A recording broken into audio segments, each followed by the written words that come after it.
నిన్న జగన్మోహన్ రెడ్డి ఎన్టీఆర్ జిల్లా నాయకులతో సమావేశమయ్యాయి.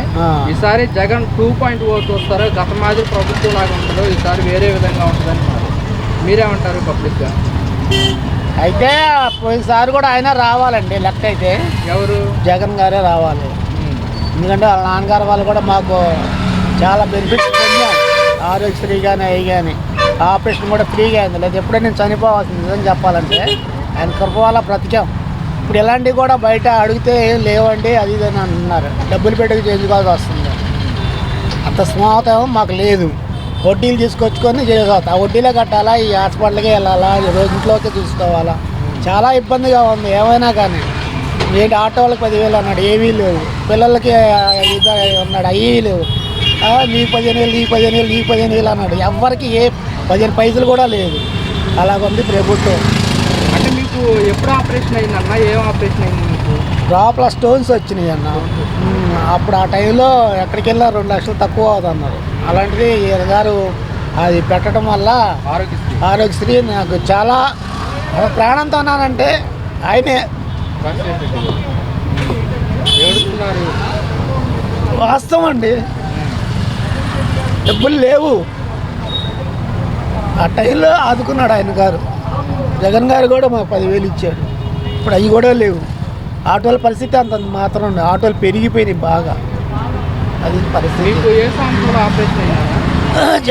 వైఎస్ రాజశేఖర్ గారు ఉన్నప్పుడు ఆ టైంలో పేద ప్రజలు బాగా ఆదుకున్నాడండి. మెయిన్ వాళ్ళు ఎంత తీసుకున్నారు, ఎంత పోగొట్టుకున్నారు, ఎంత అనేది మాకు అనవసరం. పేదల్ని బాగా చూసుకున్నాడు ఆయన. అందుకనే ఆయన అంటే వాళ్ళ ప్రతి ఒక్కరి గుండెల్లో వైఎస్ఆర్ అంటే బాగా అభిమానం. వీళ్ళు కూడా చేస్తే వీళ్ళకే అభిమానం ఉంటుంది, కాదంటలా. మాకు అందరూ ఒకటే. అదే పేదవాళ్ళు చూసిన వాడే మాకు దేవుడు. అంతేగాని మేము వాళ్ళని దేశించట్లా. వాళ్ళు కూడా చేయమని వీళ్ళకంటే ఎక్కువే చెప్తాం. ఎవరు చేస్తే వాళ్ళకి. అది సార్. మరి ఇప్పుడు జగన్మోహన్ రెడ్డి ఇప్పుడు నిన్న వాళ్ళ నాయకులతో సమావేశం అయ్యారు. ఈసారి మన ప్రభుత్వం వస్తే ఇబ్బంది పడుతున్న కార్యకర్తలకి నేను అండగా ఉంటానని చెప్తున్నాను. ఉంటారండి, చేస్తారండి. గతంలో చేశాడు కదా, ఇప్పుడు కూడా చేస్తాడు. ఎందుకంటే ఇప్పుడు చూశాడు కదా, ఇంకెక్కువ చేయగలడు అని అనుకుంటున్నాను. ఇప్పుడు చూస్తున్నాడు ఆయన. ఇంతమందికి ఇస్తానన్నాడు, చేశాడు. మరి వాళ్ళు ఎవరికి ఇవ్వట్లా బాధలు పడుతున్నారు అని అన్నారు, చేశాడు. ఇవాళ సందుకి గొంతుకి అయిపోయినాయి. అది చాలా ఘోరం. ఇంటికి వెళ్తా డబ్బులు జనాలకి. దేవుడి వల్ల మాకైతే అలవాట్లు లేవు, మానేసాము దేవుడిని నమ్ముకున్న తర్వాత. ఇంతకుముందు అంటే ఇట్లాగే చేసి ఇంట్లో ఇబ్బందులు పడ్డాం. ఇప్పుడు అలాంటిది ఏం లేదు, బాగానే ఉంది. ఈసారి మన ప్రభుత్వం వస్తుంది, 30 ఏళ్ళు మనమే పరిపాలిస్తాము అని చెప్పేసి జగన్ గారు మాత్రం వస్తాడండి ఈసారి పక్కాగా. ఎందుకంటే ఏ మోసాలు లేకుండా ఉంటే ఆయన వస్తాడు. ఎందుకంటే ఆధార్ నెంబర్ జనాలకు ఎక్కువగా ఉంది. మాకు పింఛన్ 55 ఏళ్ళకి అన్నాడండి. మాకు ఇప్పుడు 60 ఏళ్ళు. ఇంతవరకు ఏమీ లేదు. మరి ఆ ఉద్దేశంతోనే చేసాం. ప్రతి ఒక్కటి చేస్తానంటేనే అందరూ ఆస్తే వేసారు. ఏమీ లేదు. ఇస్తే మంచిది. మా ప్రభుత్వంలో 90% పథకాలు మేము అమలు చేసాము. కూటమి ప్రభుత్వం వచ్చిన తర్వాత సూపర్ 6 అన్నారు, ఏమీ అమలు చేయట్లేదని కూడా జగన్మోహన్ రెడ్డి గారు అంటున్నారు. ఏం అమలు చేసి ఏమైనా ఉంటే ఒక పింఛన్ ఒక్కటే నాకు కనబడుతుంది. నేను తిరుగుతాను కాబట్టి ఆటోలో కూడా అనుకుంటారు జనాలు, ఏం చేస్తున్నాడు అంటే. ఏం చేస్తున్నాడు? ఆ పింఛన్ ఒకటి ఇస్తున్నాడు, అంతమించి చేయలేదు. అమ్మఒడి లేదు, ఏమీ లేదు. జగన్ గారు ఉంటే అమ్మఒడి వచ్చింది, పింఛన్లు వచ్చినాయి, పేదలను చూసేవాళ్ళు, ఇంటికి వచ్చి పొద్దున్న ఇచ్చేవాళ్ళు అని చెబుతున్నారు. అంటే ఈ పథకాలు అమలు చేయాలంటే రాష్ట్ర ప్రజాన ఖాళీగా ఉంది. ఆయన తెలుసు కదండి ఖాళీగా ఉందని.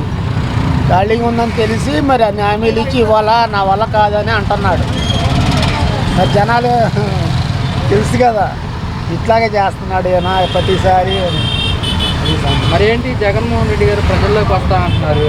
మరి ఇలా రావటం వల్ల వైఎస్ఆర్ కాంగ్రెస్ పార్టీ పుంజుకునే అవకాశం ఉంటుందంటారా? పక్కాగా ఉంటుంది, అందులో డౌటే లేదు. ఏంది అంత నమ్మకం ఏంటి? అంతే, ఆయన చేస్తాడు, చేశాడు, తిన్నాము. ఈయన అబద్ధం ఆడకూడదు. మేము ₹1 తినలేదు వీళ్ళ దాంట్లో. ఈ రోజుకి కూడా చూస్తున్నా ₹1 బిళ్ళ ఏంటో తెలియదు. ఆయన దాంట్లో నేను తిన్నాను. అభిమానం ఉంది. ఆపరేషన్ చేశాడు. మనిషి కూడా చక్కగా మాట్లాడతాడు, గర్వంగా లేదు. ఒకళ్ళు ఒక రీతి. ఈయన పరిపాలన బాగుంది, మనస్తత్వం బాగుంది, అన్నీ బాగా చేస్తాడు. పేదలకు మాత్రం నెంబర్ 1, అందులో డౌటే లేదు. గత ప్రభుత్వంలో గతంలో చాలా బాగుంది, ఆ, ఏ ఇబ్బందులు లేవు, అందరికి సమానంగా అన్నీ చేసేవాళ్ళు. ఇప్పుడు మాత్రం బయటికి రావాలంటేనే ఆటో వేసుకుని భయం వేస్తుంది. హెల్మెట్ లేకపోతే కేజీలు లేస్తున్నారు. మా పిల్లలు కూడా భయపడుతున్నారు బయటికి రావాలంటే. క్షణం భయంగా ఉంది. వచ్చేదే అందులో దాంట్లోనే ఇవి 1000 రూపాయలు పోతున్నాయి. మరి హెల్మెట్ లేకుండా ప్రయాణించకూడదు కదా, పోలీసు వారు కూడా మీ బాధ్యతగా చెప్తున్నారు కదా. మరి అది కరెక్టే, నేను కాదంటలా, కానీ దానికి కొద్దిగా రీజన్ చెప్తే బాగుంటుంది. పెట్టేసి తాళాలు చేసుకొని పక్కన పెట్టేసి రాజకీయాలకు భయం, అసలు భయం లేకుండా కొద్దిగా ఆపి చేస్తే బాగుంటుంది. అది